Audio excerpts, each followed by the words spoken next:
evening, I am Wendy Lai, and this is You and the Police. Tonight, we will be discussing romance scam. What exactly is romance scam? What are the records here in our country, Ghana, and what is the police service doing about it, specifically the cyber crime unit? We'll bring you updates on that. We'll also bring you some crime highlights, crime stories that you might have missed during the week, as well as safety tips for your very own safety. Do stay with us.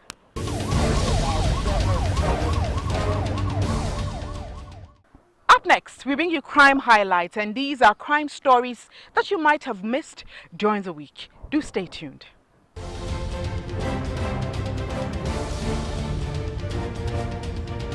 A magistrate court in Kumasi has remanded 4 persons accused to have ordered 3 senior high school students to eat raw chicken at Akumadan in the Ofinso North district of the Ashanti region.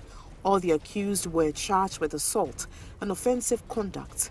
They are to reappear in court on Monday, February 4. According to the Ashanti Regional Police Public Relations Officer, ASP Godwin Ahianyo, the police have taken statements from the 3 students who suffered the ordeal.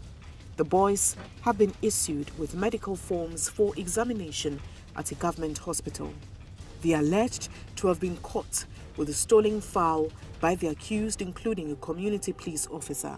A viral video of the duel led the Akumadan District Police Command to arrest all 4 suspects aged between 31 and 57 on Friday, January 25.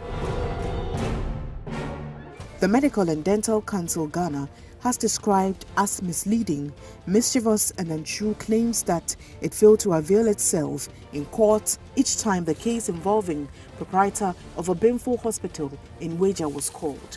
Updating the media on the issue in Accra, Registrar of the Council, Dr. Eli Atipui, said the case has been relisted and trial will begin on Tuesday, February 5. Accra Circuit Court, presided over by Mrs. Priscilla Dapa Mreku, had discharged the case involving Dr. Dominic Obimfo for want of prosecution. According to the court, at its last sitting, the prosecution promised to serve the accused at the next sitting but failed. But the Registrar of the Medical and Dental Council, Dr. Eli Atipui, said the prosecutor had let a colleague to hold brief for him. He gave instances when the cases had been called, saying they were present throughout. The registrar noted the case being tried at the Circuit Court 11 was basically the trial of Dr. Obimfo for practicing medicine without the requisite license, and not the case of the death of Miss Stacy Ofe-Dako as portrayed in a section of the media. Dr. Tipri says the case has been relisted and the trial will begin soon.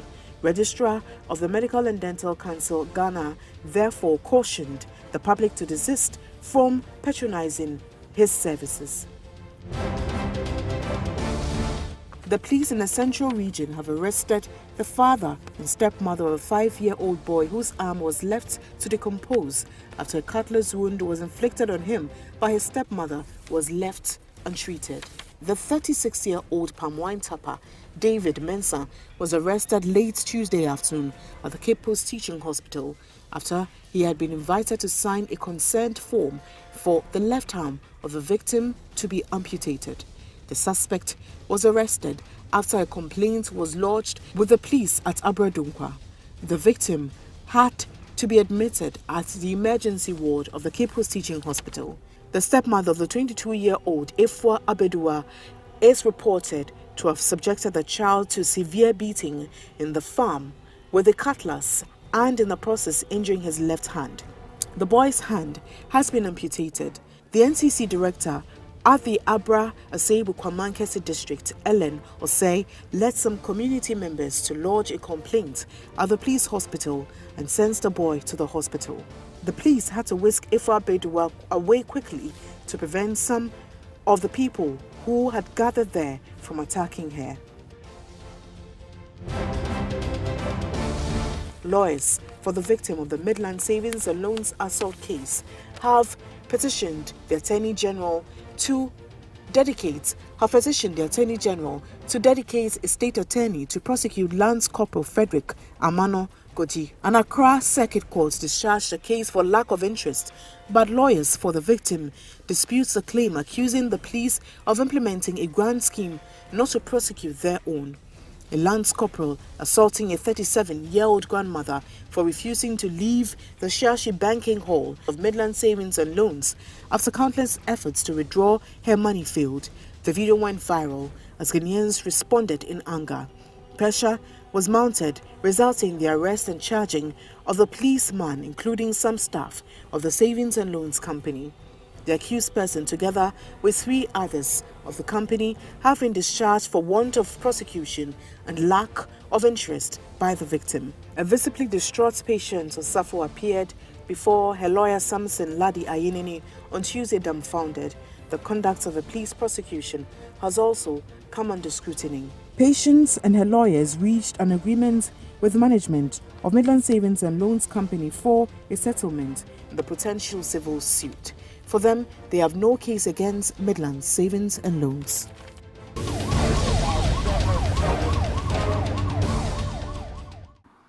So like I mentioned earlier on, our topic for this week, we're concentrating on romance scam. What is romance scam?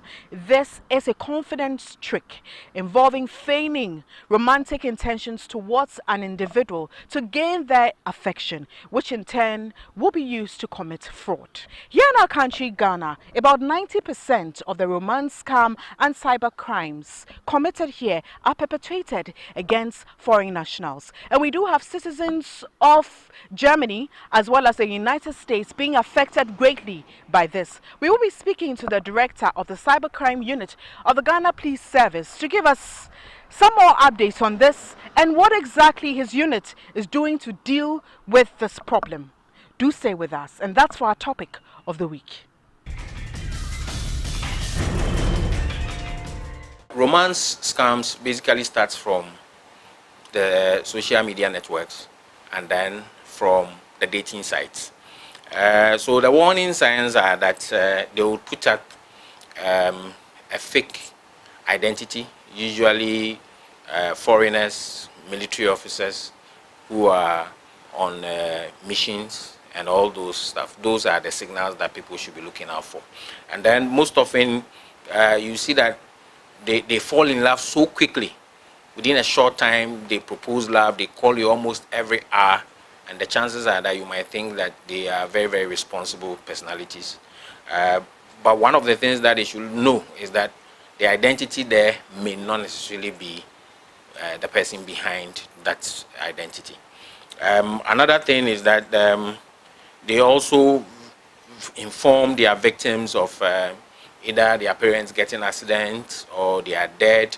There is the need to have a funeral, they have inherited gold. You know, the basic style is that they fall in love first. They make sure that you fall in love before they push their various schemes. So that is what we should look out for. The signals to look out to let you know that the person has fallen in love so quickly. Those are the signals. And then we should, they tell you that they've inherited gold and that they want to bring it to you possibly in the US and all that. Those are some of the signals. Or they try to tell you that I'm a Ghanaian, half Ghanaian, and half US, and I have a child here, so be helping him. I'm on mission, I cannot post. I cannot be sending my money to my child here in Ghana. And that kind of various schemes that they use. So let's look out for all those. They would also request for money. There are so many factors, so many things that we need to do. Basically what it means is that, you see, fraud is just use of deception. The use of deception to obtain money. That is basically the simplest definition for fraud.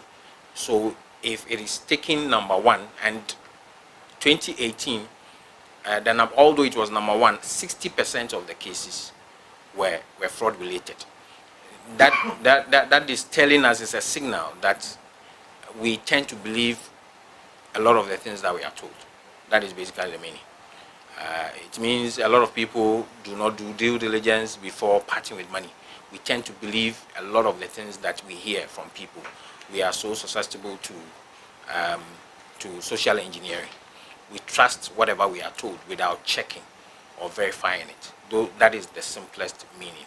So awareness should be increased. That is number one. Awareness is key. If you are aware when you are told something, then at least it will dawn on you that this could be one of the schemes that they are trying to employ on me. The number two on the list is various forms of intrusion, meaning unauthorized interference, unauthorized access, unauthorized circumventions, and all that. These are all cases related to intrusions, and it means people are forcibly entering into systems and networks. So the basic implication for this is that the cyber criminals are getting sophisticated. They are trying to force their way into networks, and forcing your way into networks is not that simple. You need some form of knowledge. It means they are getting very sophisticated. They are also employing the use of malicious softwares. So that is basically the meaning, and it means our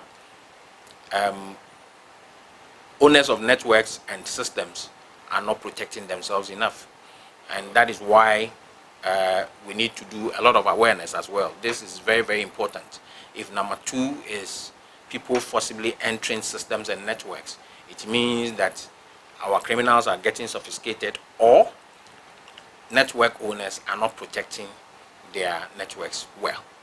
So that is why we need to, as soon as possible, implement the national cybersecurity policy and strategy. That would create a standard, and I'm particularly happy about Bank of Ghana bringing out the cybersecurity directives for the financial sector.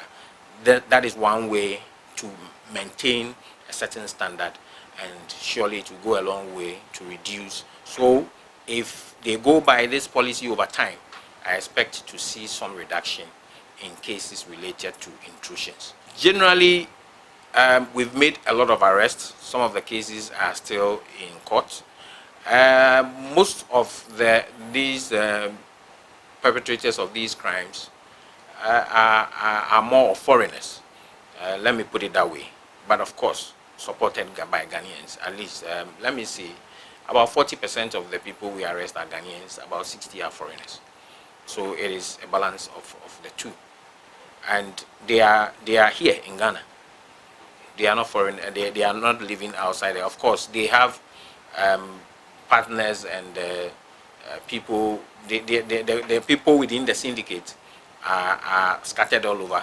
But most often, there is somebody here who would follow through with all the activities that they want to employ. You know, the cases, it takes a long time. Sometimes it can take over a year. So, but there are so many convictions that we've had that, particularly with the one that impersonated the IGP, and then the other one who impersonated our former director of operations. They have all been convicted, and they are currently in prison. So we have been arresting people, and then it's not the way we think it should be. I personally think that, like for example, last year, 2017, we just had about the cases that we successfully prosecuted or successfully investigated and put before the courts were just about 5.7% of the total number of cases. But of course, so many reasons goes away that I think we may have to talk about, accounts for. So a lot of reasons account for that figure. Guarding against cybercrime is not just one simple rule. It depends on which one we are talking about. If it is fraud, I've told you about the fact that if it is using deception or deceit to perpetrate this. When it comes to intrusion, it is the use of malwares and malicious softwares, particularly in perpetrating these acts. And as I told you, the third one is sextortion, which is the use of sexual images to blackmail people. The third is sextortion, which is the use of sexual images to blackmail people or to extort money. Those are the cases. That is number 3. And the implications are that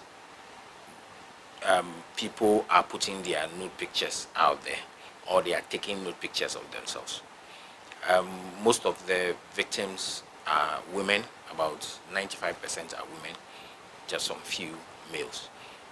So we need to do a lot of education to tell the women that it is difficult to battle some of these things, and even if we are able to fight it today, somebody might have it and then would use it against you in the near future.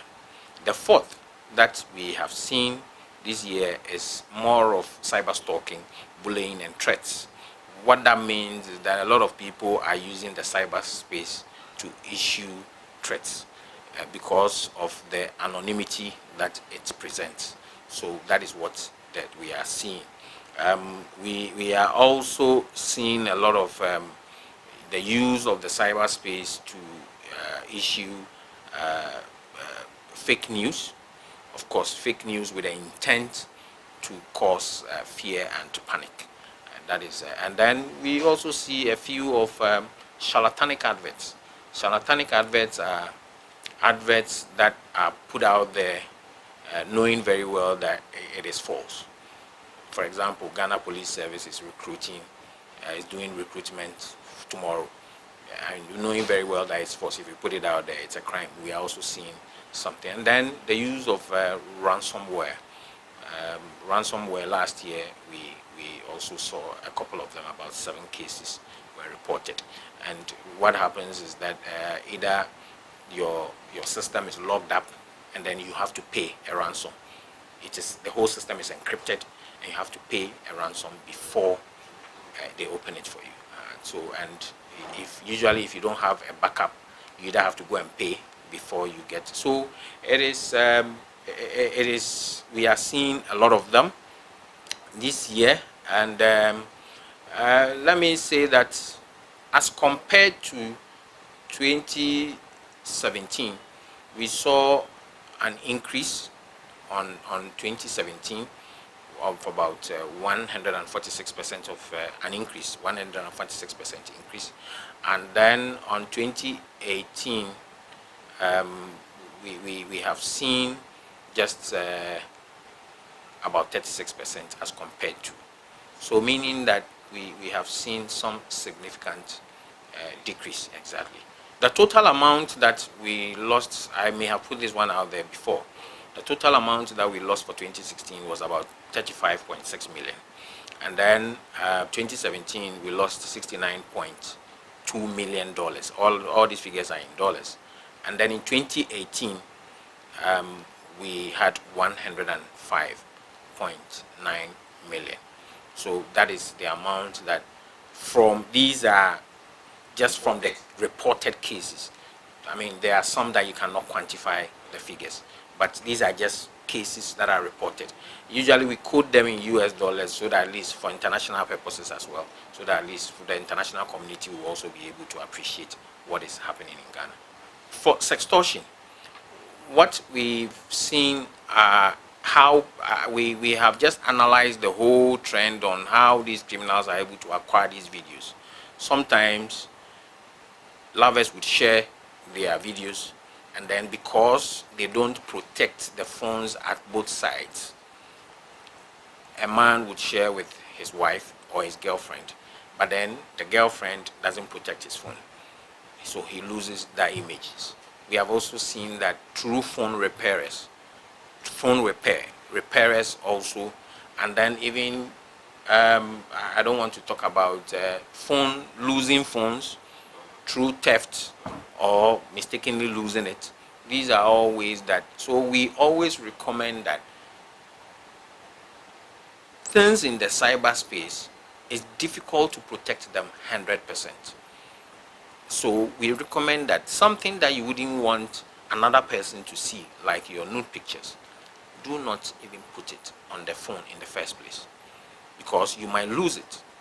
You might lose it, and somebody might steal your phone, and the phone is not protected, or it may get broken, you may want it repaired, and through that somebody would have access, or somebody would even, sometimes they do live video coverage and thinking that it is just video, it will just, after it's over, but then somebody at the other end is recording and you may never know. So the best thing is, anything that you would not want a third party to see, do not put it on the phone.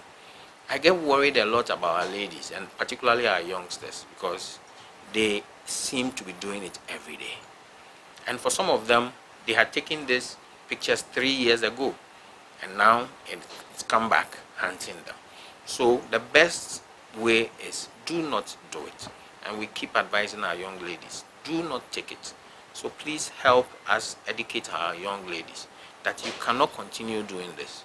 The people, some of them even share it with people they don't know. They claim they've been chatting for the last 1 year, thinking that it is a boyfriend, so it's okay to share, but they've not seen the person. And the person has shown so much love. That's why romance is the very foundation through which most of these crimes are perpetrated. And that is why falling in love is key. We need to always be on the lookout when you want to fall in love with people online, because you might not know who is behind that picture. He claims to be me, but it may not be me. So let us be on the lookout and then protect our children from, so it may hunt them in the near future. And I really get worried, and we try to take them down, we try to chase the perpetrators, but it keeps coming. This year alone, we've seen about 11 as at today. The internet presents, it promotes anonymity. You can say you are Peter when you are John. So through that, people issue threats. And then even with our own SIMs, the SIMs are free. They buy them, they issue the threats out, and then after that they throw them away. It's cheap. And with issues of threats, one thing that we've seen is that they realize there's a loophole. It's a systemic problem. Currently, people can register with SIMs with Kofi 1234, and if we allow some of these things to happen, then it makes it very easy for anybody to use these SIMs. Or of course, the internet itself is there, but then I'm talking about SIMs. Yes. It's very worrying. SIMs is very, very worrying, because we don't have any way to verify the identities of people who purchase these cards, or validate the cards that they present. So it is a systemic problem, and as a nation, we need to know it's high time. I'm happy that the national identification system is ongoing, but then I think if we expedite action on it.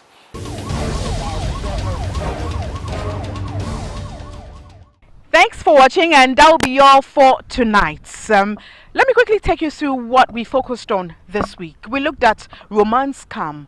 What exactly is romance scam? What are the records here in our country, Ghana? We also had a discussion with the director of the Cybercrime Unit of the Ghana Police Service, Dr. Herbert Gustav Youngson. He told us what exactly his unit is doing to deal with this problem. We also brought you crime highlights, crime stories that you did miss during the week, and some safety tips for your very own safety and that of your loved ones. I am Wendy Lai. Do join us same time next week, Friday.